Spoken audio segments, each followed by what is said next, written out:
So guys, ಇವತ್ತು ಕೊಟ್ಟಮಡಿ ಅವರ cricket ಆಟ ನೋಡೋಕ್ಕೆ ಬಂದಿದ್ದು. ಎಲ್ರಿಗೂ ನಮಸ್ಕಾರ ಗಾಯ್ಸ್, ನನ್ನ ಬ್ಲಾಗಿನಲ್ಲಿ. ಹಾಗೂ ಗೈಸ್, ನಾವು ಸೈಟಿಗೆಲ್ಲ ಹೋಗಿ ಬರುವಾಗ ಗೈಸ್ ನಾ ಯೋಚನೆ ಮಾಡಿದೆ, ರೋಡಿಂದ ಯಾವಾಗಲೂ ಹೋಯ್ತೀವಲ್ಲ, ಇವತ್ತು ನಾವು ಗದ್ದೆಯಿಂದ ಹೋಗಿ ನೋಡೋಣ ಮನೆಗೆ ರಿಟರ್ನು ಅಂತ. ಹೋಗ್ಬೇಕಾದ್ರೆ ನೋಡಿ ಗೈಸ್ ಎಷ್ಟು ಚಂದ ಸನ್ಸೆಟ್ ಕಾಣಲಿಕ್ಕೆ ಸಿಕ್ತು ಅಂತ. ಹೋಯ್ತಾ ಇರಬೇಕಾದ್ರೆ ಗಾಯ್ಸ್ ನಾ ಅನ್ಸ್ಕೊಂಡು ಇಲ್ಲಿ ಒಂದು ಕೆರೆ ಇದೆ, ಅದನ್ನು ನೋಡ್ಕೊಂಡೇ ಹೋಗೋಣ ಅಂತ ಗಾಯ್ಸ್. ಅಲ್ಲಿ ಹೋಗಿ ನೋಡೋಷ್ಟ್ರಿ ಗಾಯ್ಸ್ ಎಷ್ಟು ಚಂದ ಇದೆ ನೋಡಿ ಗಾಯ್ಸ್, ಕ್ಲೀನ್ ಆಗಿದೆ ಎಲ್ಲ. ಹಾಗೆ ಗಾಯ್ಸ್ ಇದರಲ್ಲಿ ಮೀನು ಸಹ ಇದೆ ಅಂತ.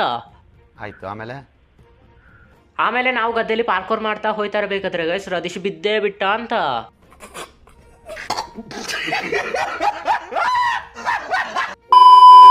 ಅನಂತರ ಗಾಯ್ಸ್ ಈಗ ನಾವು ತಲುಪೇ ಬಿಟ್ಟಿದ್ದೀವಿ ಮನೆಗೆ. ಹಾಗೂ ಗೈಸ್ ಇವತ್ತಿನ ನ್ಯೂ ಫಾಲೋವರ್ಸ್ ಅನ್ನು ಓದ್ಕೊಬರೋಣ. ಇವರೆಲ್ಲರೂ ನಮ್ಮ ನ್ಯೂ ಫಾಲೋವರ್ಸು ಗಾಯ್ಸ್. ಹಾಗೆ thank you so much for your support. ಹಿಂದಿನ ವ್ಲಾಗಲ್ಲಿ ಒಳ್ಳೆ ಪ್ರೀತಿಯನ್ನು ತೋರಿಸಿದ್ದೀರಾ. ಹಾಗೂ ಎಲ್ಲ ವಿಡಿಯೋಲಿ ಈ ಥರನೇ ಪ್ರೀತಿ ತೋರಿಸೋಕ್ಕೆ ನಾನು ವಿನಂತಿಸುತ್ತೇನೆ. ನಾಳೆ ನಿಮ್ಮ ಹೆಸರು ಸಹ ಬರುತ್ತೆ, ಬೇಗನೆ ಫಾಲೋ ಮಾಡಿ.